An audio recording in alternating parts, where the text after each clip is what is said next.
Hello students, welcome back to special education classes. Students, now we will start our new unit of paper number 1.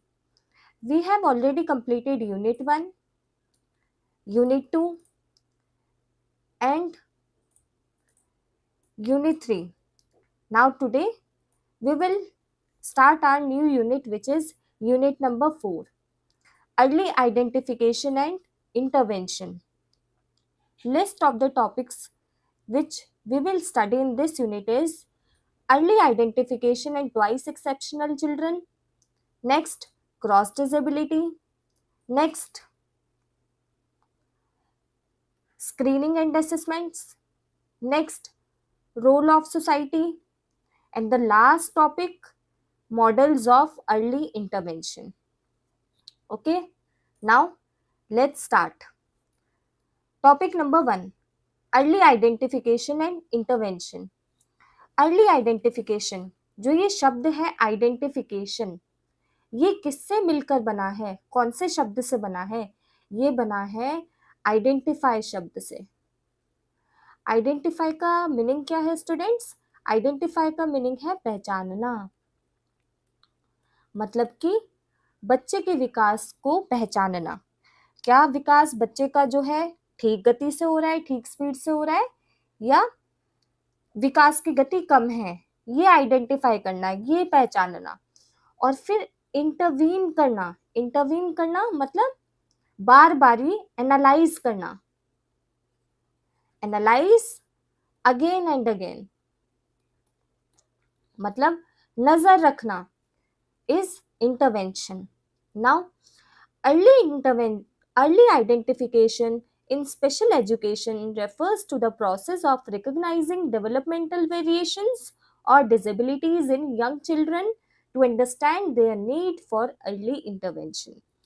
This process aims to identify children who may face learning difficulties or other developmental delays, allowing for timely interventions that can significantly improve their outcomes.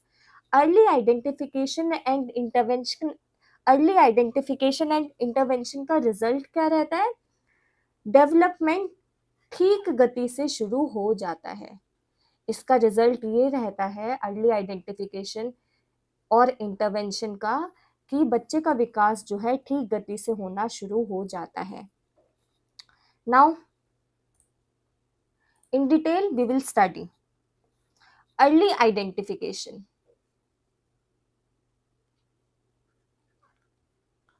Early identification. It can be done by analyzing development of a child.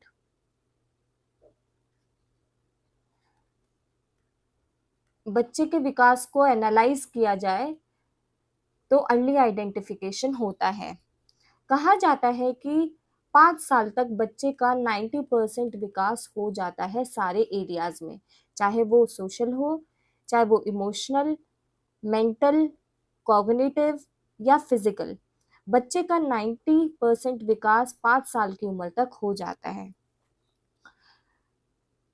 कुछ developmental milestones है जो कि बच्चे में उस particular उम्र तक हो जाने चाहिए। फॉर एग्जाम्पल, जब बच्चा 3 मंथ्स का हो तो वो सोशली स्माइल करना शुरू कर देता है, मतलब अपने आसपास के लोगों को पहचान कर स्माइल करना शुरू कर देता है। जब बच्चा 5 महीने का होता है तो वो टीथिंग स्टार्ट कर देता है, टीथिंग करने लग जाता है टीथर की मदद से। जब बच्चा 8 महीने का होता है तो वो क्रॉल करना स्टार्ट कर देता है, घुटनों के बल चलना शुरू कर देता है। और जब बच्चा 1 साल का होता है तो वो 1 वर्ड स्पीच करना शुरू कर देता है। 1 वर्ड स्पीच क्या होती है? जैसे मामा, दादा, पापा, ये एक शब्द बोलना शुरू कर देता है। तो ये होते हैं डेवलपमेंटल माइलस्टोन्स। अलग अलग उम्र में अलग अलग डेवलपमेंटल माइलस्टोन्स निर्धारित है, फिक्स्ड है, ठीक है। अब concept of early identification. Early identification का कॉन्सेप्ट क्या होता है? ये ही होता है कि बच्चे के डेवलपमेंट में मदद मिल सके. It aids the process of development. It aids development of a child. बच्चे के विकास में मदद करता है क्या? Early identification. Okay, now need for early identification and intervention. क्यों जरूरत रहती है अर्ली आइडेंटिफिकेशन और इंटरवेंशन की? इसलिए जरूरत रहती है कि बच्चे का अगर विकास स्लो हो या डिले हो या इम्प्रॉपर हो तो विकास को ठीक गति मिल सके, इसलिए जो है अर्ली आइडेंटिफिकेशन एंड इंटरवेंशन किया जाता है. अगर बच्चा अलग तरीके से बिहेव करे, कहाँ पर? जब बच्चा इंडिविजुअल हो, अकेला हो, या फिर इन ग्रुप में हो. अगर कोई बच्चा अलग तरीके से बहुत ही विचित्र सा व्यवहार करे तो भी अर्ली आइडेंटिफिकेशन एंड इंटरवेंशन की जरूरत होती है. नेक्स्ट,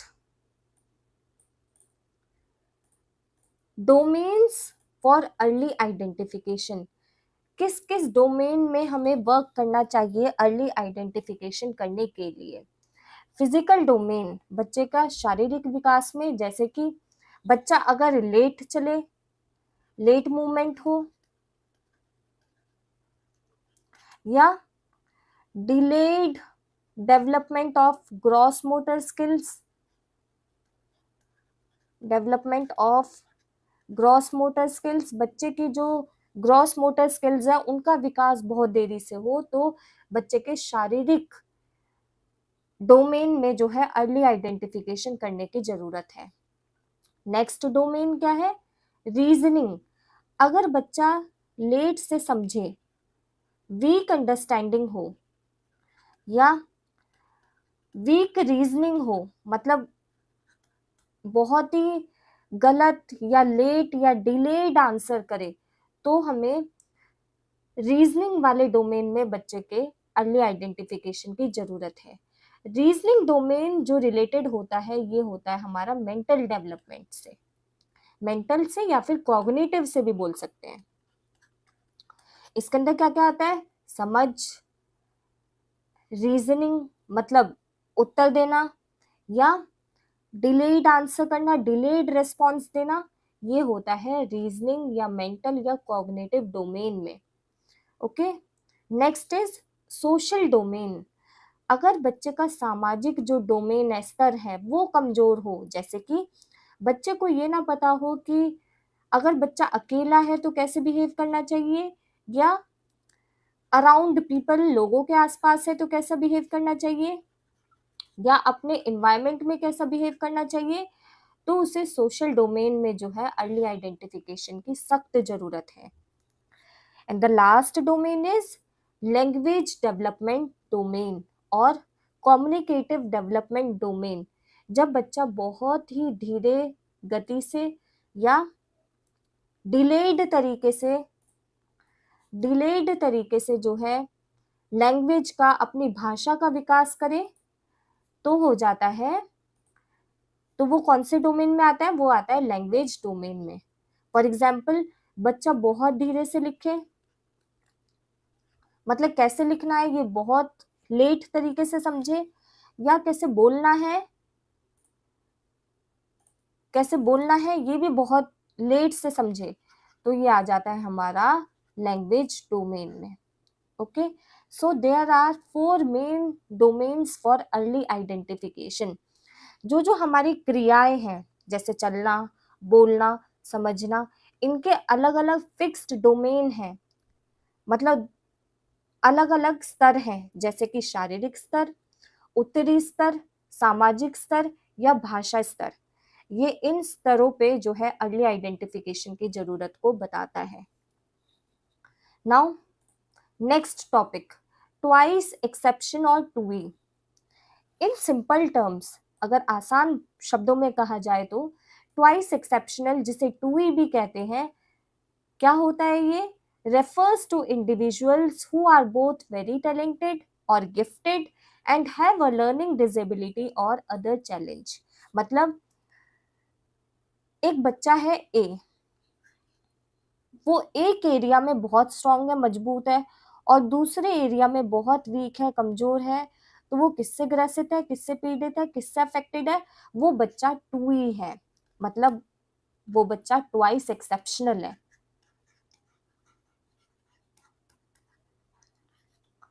जैसे कि लिखा गया है, refers to individuals who are both gifted and have a learning disability or other challenge। They have strengths and weaknesses in different areas। इनका कोई स्तर बहुत ज्यादा मजबूत होता है और दूसरा स्तर बहुत ही ज्यादा कमजोर होता है। ये बहुत ज्यादा इंटेलिजेंट भी हो सकते हैं किसी एरिया में और बहुत ही ज्यादा कमजोर भी हो सकते हैं दूसरे एरियाज में। इनकी कैरेक्टरिस्टिक्स क्या रहती हैं? नाउ इनकी विशेषताएं देखते हैं क्या होती है ट्वाइस एक्सेप्शनल चिल्ड्रन की। Number 1, very good IQ। ऐसे बच्चों का जो इंटेलिजेंट क्वेश्चन है वो बहुत अच्छा होता है। नेक्स्ट, हैव वन और मोर डिसेबिलिटी। एक या एक से ज्यादा डिसेबिलिटी होती है इनमें। डिसेबिलिटी की जगह अगर डिफिकल्टी भी यूज करें तो that will be more appropriate, ज्यादा सही है। नेक्स्ट, इनकी जो मेमोरी होती है, वो इनकी जो स्मृति होती है वो बहुत शार्प होती है। मेमोरीज शार्प किन बच्चों की? जो टूई बच्चे होते हैं, ट्वाइस एक्सेप्शनल चिल्ड्रन होते हैं, मतलब एक एरिया में बहुत ज्यादा गिफ्टेड होते हैं और दूसरे एरिया में उन्हें डिफिकल्टी होती है, तो ऐसे बच्चे होते हैं ट्वाइस एक्सेप्शन और टू ई चिल्ड्रन। नेक्स्ट, ये कभी कभार हाइपर एक्टिव भी हो जाते हैं, मतलब बहुत ज्यादा एकदम शार्पली या ब्लंटली बिहेव करना चालू कर देते हैं। इनकी जो प्रॉब्लम स्किल्स होती हैं, प्रॉब्लम सॉल्विंग स्किल्स, वो बहुत अच्छी होती है। प्रॉब्लम सॉल्विंग स्किल्स इनकी बहुत अच्छी होती है। तो ये है इनकी विशेषताएं। ऐसे बच्चों को इन विशेषताओं के जरिए पहचाना जा सकता है, भापा जा सकता है। Next, organising cross disability early intervention services. Cross disability क्या होता है? क्रॉस डिसेबिलिटी मीन्स ऐसे बच्चे, क्रॉस डिसेबिलिटी मीन्स ऐसे बच्चे जो किसी बीमारी से पीड़ित हो। फॉर एग्जाम्पल से अच्छा समझा जाएगा। एक बच्चा ए है, एक बच्चा बी है। ए को कोई स्पेशल ए को कोई कोई ए बच्चा है, उसे कोई स्पेशल तरीके की बीमारी है, फॉर एग्जाम्पल ASD है, ऑटिज्म स्पेक्ट्रम डिसऑर्डर है, और दूसरा बच्चा बी है, इसे स्पेसिफिक लर्निंग डिसेबिलिटी है। तो ऐसे बच्चों को जो अलग अलग बीमारियों से ग्रसित है, उन्हें एक एनवायरनमेंट में बिठा के उन्हें जेल अप होने का, उन्हें कम्युनिकेट करने का या उन्हें सरवाइव करने का अगर मौका दिया जाए, अपॉर्चुनिटी दी जाए, तो ये होती है क्रॉस डिसेबिलिटी। क्रॉस डिसेबिलिटी का जो ऑथराइज्ड पर्सन होता है, वो सारे बच्चों की अलग अलग तरीके की जो जरूरतें हैं, उन्हीं जरूरतों को फुलफिल करता है, मतलब पूरा करता है। जैसे फॉर एग्जांपल ASD, जो ऑटिज्म स्पेक्ट्रम डिसऑर्डर से पीड़ित बच्चा है, उसे उसकी क्या जरूरत है कि वो ज्यादा से ज्यादा बच्चों में इंटरेक्ट करे, मतलब आपस में घुले मिले, जेल अप करे, बातें करे। तो ये ऑटिज्म स्पेक्ट्रम डिसऑर्डर की नीड है। दूसरा बच्चा जो बी है, SLD, इसे पजल सॉल्व करने के लिए दी जाए, इसकी जरूरत है, तो SLD को कम करेगा। या फिर इसे कोई राइटिंग बुक दी जाए जिसके अंदर पहले से ही कुछ एग्जाम्पल दिए हो कैसे लिखना है, तो ये उन्हें उस तरीके से लिखने की कोशिश करे, तो ये SLD को कम करने में मदद करेगा। तो ये ऑथराइज्ड पर्सन की रिस्पॉन्सिबिलिटी होती है कि वो अलग अलग बच्चे को उनकी नीड्स के अकॉर्डिंग सर्विसेज प्रोवाइड करे। ठीक है, तो ये होता है क्रॉस डिसेबिलिटी। इसमें इंक्लूसिव इन्वायरमेंट, इंक्लूसिव वातावरण दिया जाता है। मतलब कि अलग अलग बच्चा जो अलग अलग बीमारी से पीड़ित है, उन सब बच्चों को एक जगह बिठाकर उन्हें उनके अकॉर्डिंग डेवलप होने का मौका दिया जाए, तो ये हो जाता है cross disability. Okay, cross disability में कहा जाता है कि शुरुआत के 1000 दिन, जो बच्चे के शुरुआत के 1000 दिन या फिर अराउंड 3 इयर्स जो होते हैं, वो मोस्ट इंपॉर्टेंट होते हैं बच्चे के पूरी जिंदगी के विकास के लिए। ठीक है, इसका फायदा क्या होता है? क्रॉस डिसेबिलिटी का फायदा क्या होता है? Let's have a look. Benefits of cross disability approach और intervention approach. Cross disability intervention approach, इसके क्या बेनिफिट होते हैं? इसके अंदर बच्चा खुद से अपनी मदद करता है, सेल्फ हेल्प स्किल डेवलप होती है। नेक्स्ट, इसमें बच्चे के सारे डोमेन्स का विकास होता है। कौन कौन से डोमेन्स होते हैं? Physical, reasoning, social and language. इन चारों डोमेन्स का क्रॉस डिसेबिलिटी अप्रोच में या फिर क्रॉस डिसेबिलिटी इंटरवेंशन अप्रोच में विकास होता है। इसके अंदर जो है, जो डिसेबिलिटी है वो कम होती है, रिड्यूस होती है। It reduces the level of disability.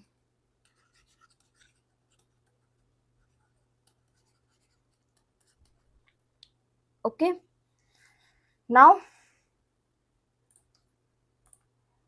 Services of early intervention. Early intervention कैसे कैसे किन टेक्निक से किया जा सकता है, let's study. Number 1, screening, assessment and planning. Screening की जाए, बच्चे को भापा जाए, बच्चे को देखा जाए, उसका टेस्ट लिया जाए, असेसमेंट किया जाए, फिर प्लानिंग की जाए। इस तरीके से इंटरवेंशन किया जा सकता है। नेक्स्ट, स्क्रीनिंग टेस्ट के बेसिस पे बच्चे का अर्ली इंटरवेंशन करें। कोई टेस्ट ले उसके लेवल के अकॉर्डिंग, फिर उससे जज करें कि कैसे हम इंटरवीन कर सकते हैं इसके विकास में। नेक्स्ट, फैमिली की काउंसलिंग की जाए कि वो कैसे बच्चे के विकास पे नजर रख सकते हैं।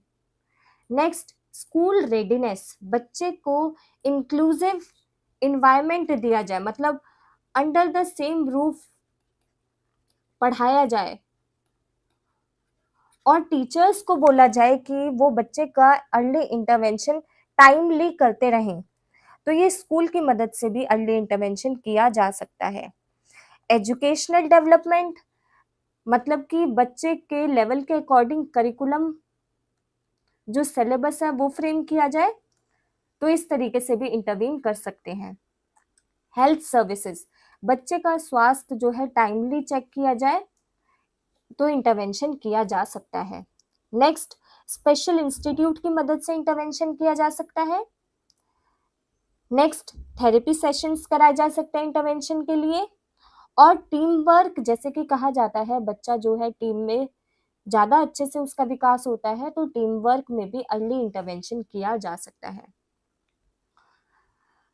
पॉइंट टू रिमेंबर, एक पॉइंट याद रखें, around 20 lakh children in 2011 census, 2011 की जनगणना के अनुसार 1 in every 100 children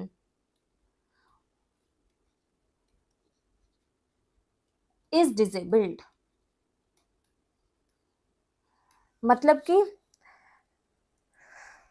ये कहा, मतलब ये 2011 की जनगणना के मुताबिक ये देखा गया, जैसे कि जनगणना में डेटा आया, स्टैटिस्टिक्स आया, क्या आया कि हर 100 बच्चे पे एक बच्चा डिसेबल्ड है। तो 2011 की सेंसस के मुताबिक 20 लाख बच्चे जो हैं भारत में वो डिसेबल्ड है, किसी ना किसी बीमारी से पीड़ित है। So this is a very large number, horrifying number है ये हमारे देश के लिए।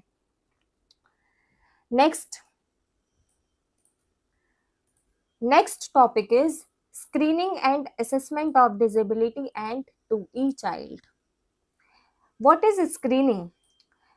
Screening used to identify delay in development that may need evaluation.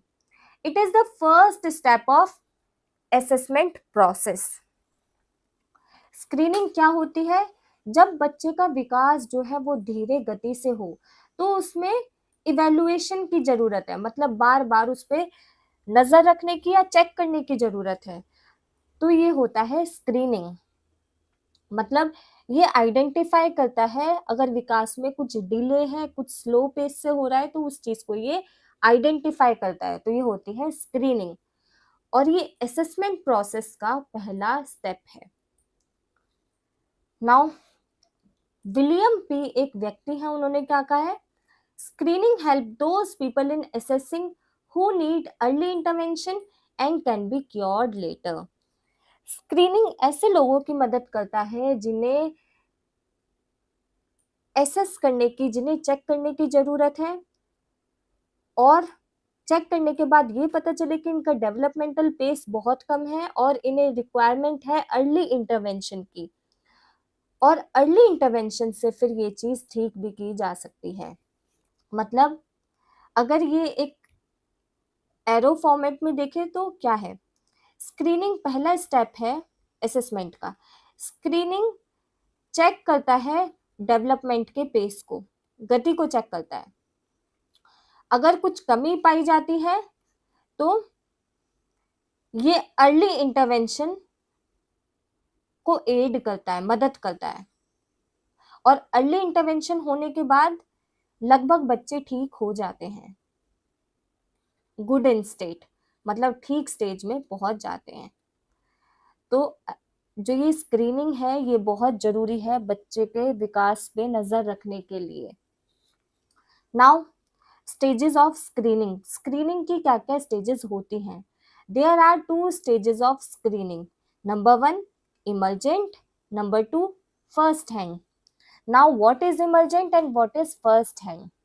जब बच्चे का एनालाइज हम ग्रुप में करें तो ये होता है इमर्जेंट स्क्रीनिंग।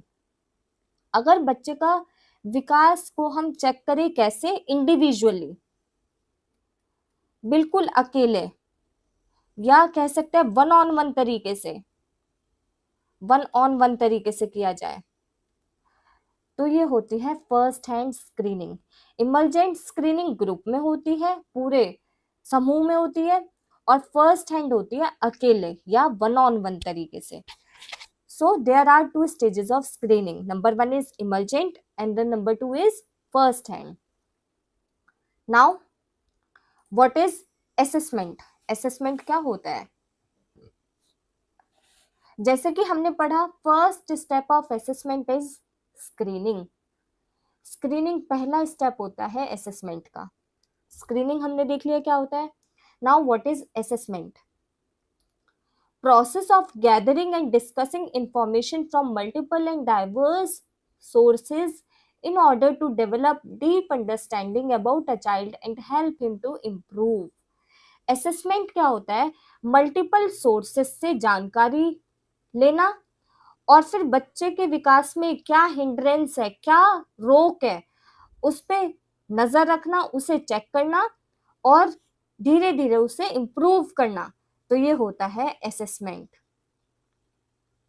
असेसमेंट में होता है मल्टीपल सोर्सेस से, जैसे फैमिली मेंबर्स से पूछा, कम्युनिटी मेंबर्स से, नेबरहुड से, या किसी ऑथराइज्ड पर्सन ने भापा, या फिर और मल्टीपल सोर्सेस से बच्चे पे निगाह रखना और उसका डेवलपमेंट क्यों डिले हो रहा है उस पर नजर रखना और उस डिले को खत्म करना, that is assessment. Now types of assessment. Number 1 pre assessment, मतलब बच्चे को बिना टेस्ट लिए to assess a child before starting a chapter और unit. Before starting a chapter और यूनिट मतलब जैसे देखा होगा जब टीचर्स क्लास में एंटर होते हैं, वो कुछ टॉपिक लिखते हैं, टॉपिक का नाम लिखने से पहले वो कुछ चीजें पूछते हैं नॉर्मली। जैसे फॉर एग्जांपल क्लास 1 के बच्चे को या अपर केजी के बच्चे को एडिशन सिखाना है, तो टीचर बच्चे से क्या पूछेंगे, ऐसे ही चेक करते हैं नॉलेज की। दो बच्चों को खड़ा कर दिया तो 1 + 1 = 2।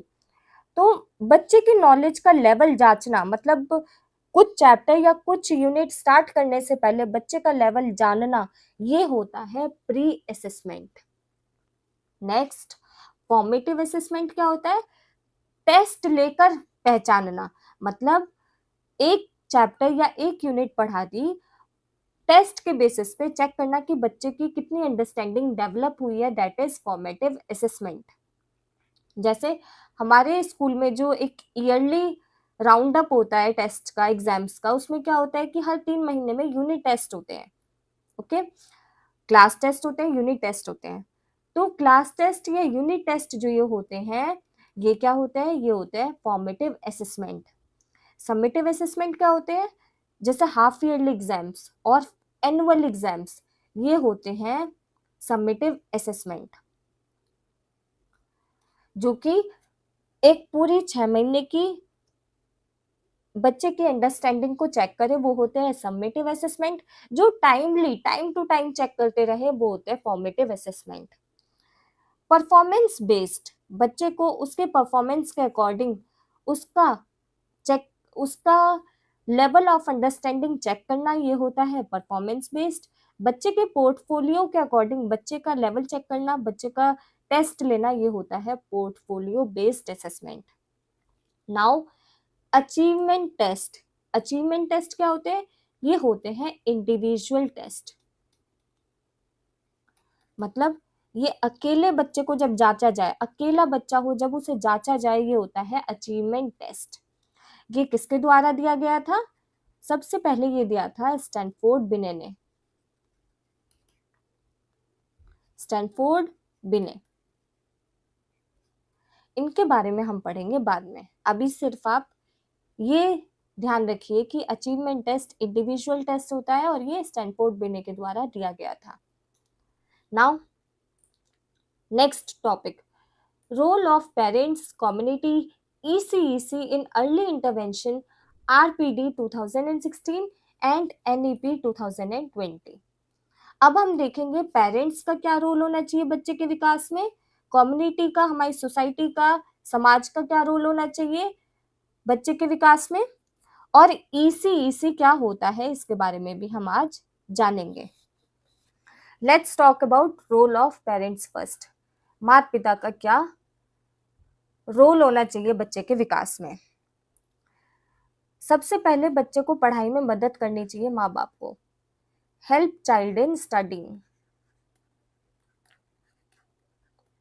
तभी तो बच्चे का विकास प्रॉपर होगा। नेक्स्ट, बच्चे को मोटिवेट करना चाहिए या फिर एनकरेज करना चाहिए, किसके लिए? लाइफ के लिए, पढ़ाई के लिए उसे मोटिवेट करते रहना चाहिए।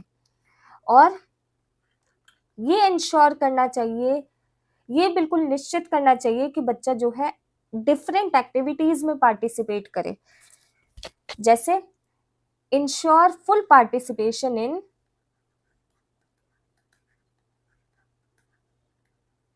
इंडोर और outdoor activities. Indoor outdoor activities में बच्चा अच्छे से परफॉर्म करे, फुल्ली पार्टिसिपेट करे, ये माता पिता को बिल्कुल निश्चित करना चाहिए। तो इस तरीके से बच्चे का विकास अच्छे से हो सकता है, किया जा सकता है। दूसरा, समुदाय का क्या रोल होना चाहिए? समुदाय का ये रोल होना चाहिए, कम्युनिटी। कम्युनिटी में क्या क्या आता है? हमारा स्कूल, सोसाइटी, इन्वायरमेंट। इनका क्या रोल होना चाहिए कि बच्चों को उनकी जरूरत के अकॉर्डिंग मदद करते रहना चाहिए। जैसे स्कूल में बच्चों की नीड्स के अकॉर्डिंग, फॉर एग्जांपल एक स्पेशल चाइल्ड है, तो स्कूल लेवल पे बच्चे को कैसे मदद दी जा सकती है? स्पेशल एजुकेटर की हेल्प से बच्चे के विकास को प्रोग्रेस किया जा सकता है। किस लेवल पे? स्कूल लेवल पे। सोसाइटी में बच्चे को पार्टिसिपेट करने के लिए या फिर इंक्लूसिव एनवायरनमेंट देकर भी बच्चे का विकास किया जा सकता है। Okay, now ECEC। ECEC क्या होता है? Early childhood education and care. जब बच्चे को शुरुआत में ही शिक्षा दी जाए और देखभाल की जाए, ये होती है ECEC। Full form is early childhood education and care. ये शिक्षा का ही पार्ट है, it is a part of education. ये कोई अलग नहीं है, ये शिक्षा का ही अंग है। कैसी भी शिक्षा हो, फॉर्मल हो या फिर इनफॉर्मल हो, ये शिक्षा का भाग है, अंग है। इसमें बच्चे का क्या निश्चित किया जाता है? उसका पूर्ण विकास की तरफ जोर दिया जाता है। Pays attention to fully development of a child.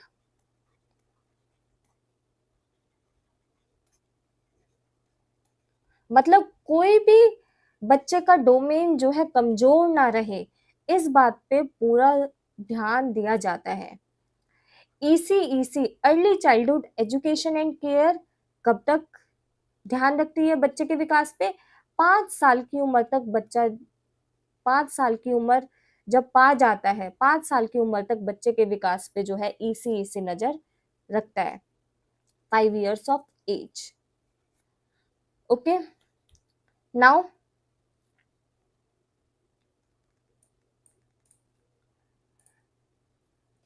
our last topic for today is models of early intervention।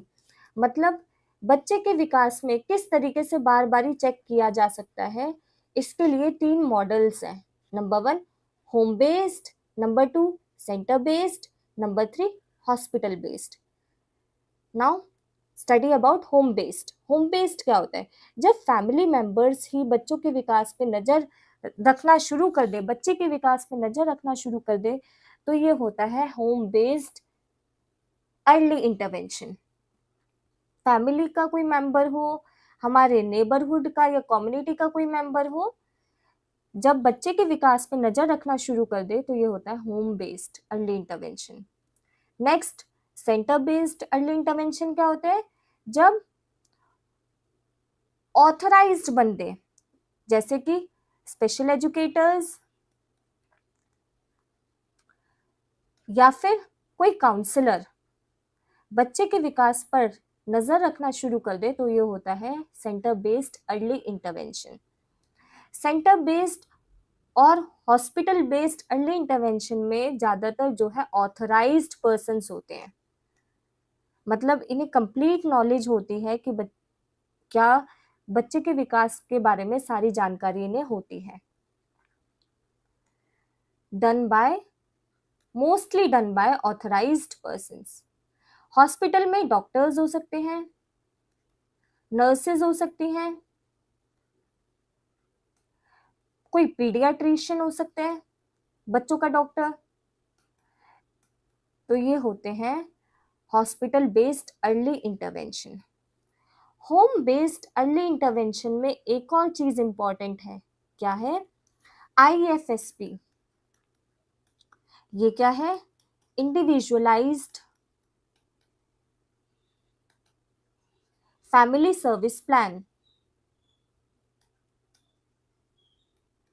मतलब बच्चे के विकास में जो अलग अलग मेंबर्स की क्या सर्विसेज होनी चाहिए, क्या रिक्वायरमेंट्स होनी चाहिए बच्चे के लिए, अगर उस चीज को केटर करे, उस चीज को अचीव करने में सक्सेसफुल रहे, तो ये होता है IFSP।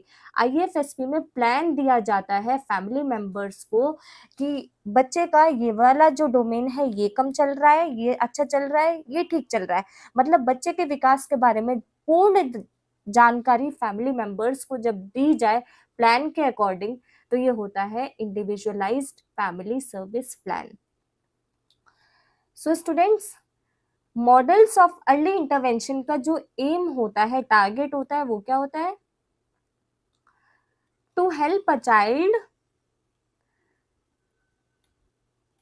A child in growing and developing fully.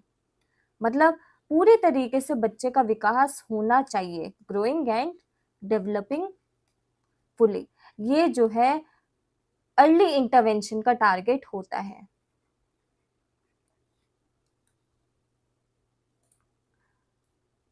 So students, I hope you have understood this chapter. Now we shall meet in our next session. Till then, take care and bye-bye. Don't forget to like, subscribe and share our channel. Thank you.